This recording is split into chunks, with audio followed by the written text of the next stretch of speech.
बिस्मिल्लाहिर्रहमानिर्रहीम। अस्सलाम वालेकुम एवरीवन। तो आज का हमारा टॉपिक है इलेक्ट्रोकेमिस्ट्री। तो आज हम इलेक्ट्रोकेमिस्ट्री के बारे में डिस्कस करेंगे। तो सबसे पहले हम इलेक्ट्रोकेमिस्ट्री की डेफिनेशन के बारे में पढ़ते हैं।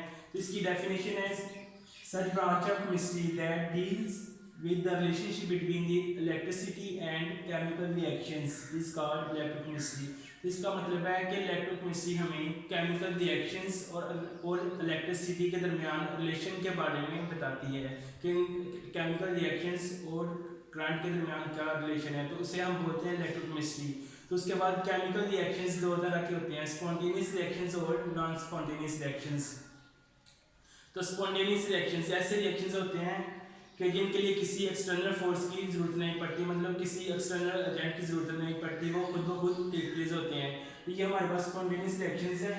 Those reactions which take place on their own without any external agent is called spontaneous reaction. तो इसका मतलब है कि स्पॉन्टेनियस रिएक्शंस ऐसे रिएक्शंस होते हैं जिनके लिए किसी एक्सटर्नल फोर्स की एक्सटर्नल एजेंट की जरूरत नहीं पड़ती, वो खुद ब खुद टेक प्लेस होते हैं, तो उसे हम बोलते हैं स्पॉन्टेनियस रिएक्शंस। तो उसके बाद हमारे पास नंबर 2 है non spontaneous reactions. Those reactions which take place in the presence of an external agent is called non spontaneous reactions. तो इसका मतलब है कि नॉन स्पॉन्टेनियस रिएक्शंस ऐसे रिएक्शंस होते हैं जो खुद ब खुद टेक प्लेस नहीं होते, तो उनके लिए किसी एक्सटर्नल फोर्स की जरूरत पड़ती है, वो बगैर किसी एक्सटर्नल एजेंट के अप्लाई होने के बगैर तकमील तक नहीं पहुंचते। तो इसका मतलब है कि नॉन स्पॉन्टेनियस रिएक्शंस ऐसे रिएक्शंस होते हैं जिनके लिए एक्सटर्नल एजेंट की जरूरत होती है, तो उसे हम नॉन स्पॉन्टेनियस रिएक्शन बोलते हैं। तो इसके बाद हम ऑक्सीडेशन और रिडक्शन के बारे में डिस्कस करते हैं।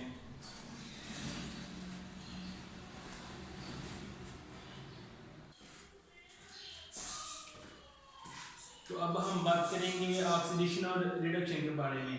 तो ऑक्सीडेशन, सबसे पहले ऑक्सीडेशन के बारे में डिस्कस करते हैं। तो एडिशन ऑफ ऑक्सीजन, मतलब तो ऑक्सीजन का हासिल होना क्या कहलाता है, ऑक्सीडेशन। और उसके बाद रिमूवल ऑफ हाइड्रोजन का खारिज होना ऑक्सीडेशन कहलाता है। और उसके बाद लॉस ऑफ इलेक्ट्रॉन या इलेक्ट्रॉन का खारिज होना और हाइड्रोजन का रिमूव होना और एडिशन ऑफ ऑक्सीजन का हासिल होना क्या कहलाता है, ऑक्सीडेशन। जबकि इधर ऑक्सीजन की एडिशन हो रही है, इधर ऑक्सीजन की क्या होगी, रिमूविंग होगी। और इधर रिमूवल ऑफ हाइड्रोजन, इधर रिमूविंग हो रही है हाइड्रोजन की और इधर एडिशन हो रही है हाइड्रोजन की।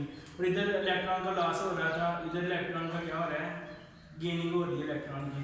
तो रिडक्शन का मतलब है कि addition of hydrogen, removal of oxygen and gain of electron is called reduction. तो उसके बाद हमारे पास इसकी एग्जांपल है। सबसे पहले एडिशन ऑफ ऑक्सीजन के लिहाज से हम इसके एग्जांपल को डिस्कस करेंगे, ऑक्सीजन की एडिशन और रिमूविंग। तो सबसे पहले हमारे पास एग्जांपल है जिंक ऑक्साइड प्लस कार्बन है। तो यहाँ पर जिंक ऑक्साइड इधर ऑक्सीडेशन में एडिशन ऑफ ऑक्सीजन की एडिशन हो रही है। तो ये देखें, इधर से ऑक्सीजन रिमूव हो गए, जिंक ऑक्साइड से ऑक्सीजन रिमूव हो गए। तो इसका मतलब है कि रिमूवल ऑफ ऑक्सीजन क्या कहलाता है, रिडक्शन। तो इधर रिडक्शन हो रही है, तो उसके बाद इधर एडिशन हो रही है ऑक्सीजन की, तो एडिशन ऑफ ऑक्सीजन क्या कहलाता है, ऑक्सीडेशन। तो इसका मतलब है कि अकॉर्डिंग इस एग्जांपल के मुताबिक इधर ऑक्सीजन की क्या हो रही है, रिमूविंग हो रही है, तो ये रिडक्शन कहलाएगा। और इधर ऑक्सीजन की एडिशन हो रही है, तो ये क्या होगा, ऑक्सीडेशन होगी।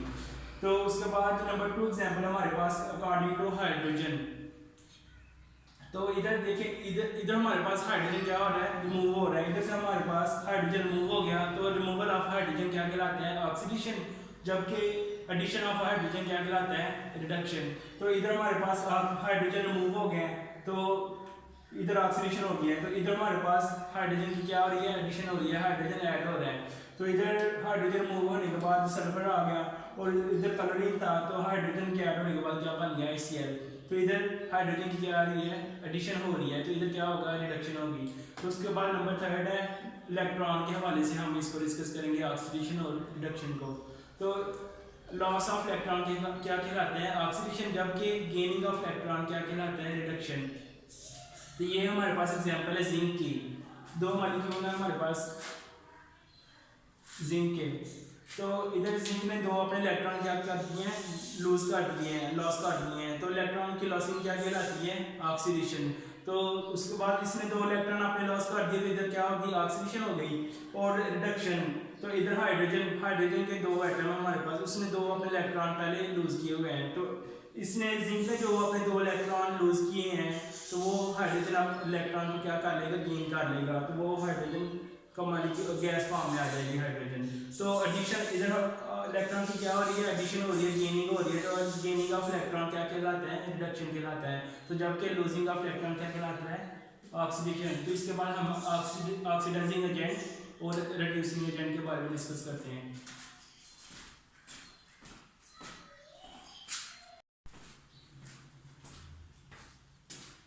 तो अब हम बात करेंगे ऑक्सीडाइजिंग एजेंट के बारे में। तो oxidising agent, those species that oxidize a substance by taking electron from it and reducing self by gaining electron। तो इसका मतलब है कि ऑक्सीडाइजिंग एजेंट एक ऐसी स्पीशीज है जो किसी भी सब्सटेंस से, किसी भी चीज़ से इलेक्ट्रॉन को क्या करवाए, इलेक्ट्रॉन लॉस करवा के उसको ऑक्सीडाइज कर दे और खुद इलेक्ट्रॉन गेन करके खुद रिड्यूस हो जाए, तो इसे हम बोलेंगे ऑक्सीडाइजिंग एजेंट। तो उसकी हमारे पास एग्जाम्पल है नॉन मेटल्स। इसका मतलब है कि जितने भी नॉन मेटल्स हैं वो एक अच्छे ऑक्सीडाइजिंग एजेंट हैं। और उसके बाद है रिड्यूसिंग एजेंट।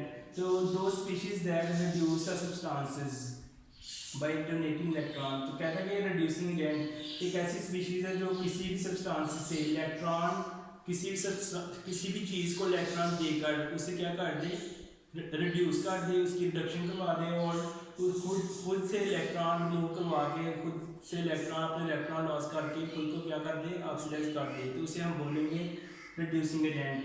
तो उसके बाद इसकी एग्जांपल हमारे पास मेटल्स।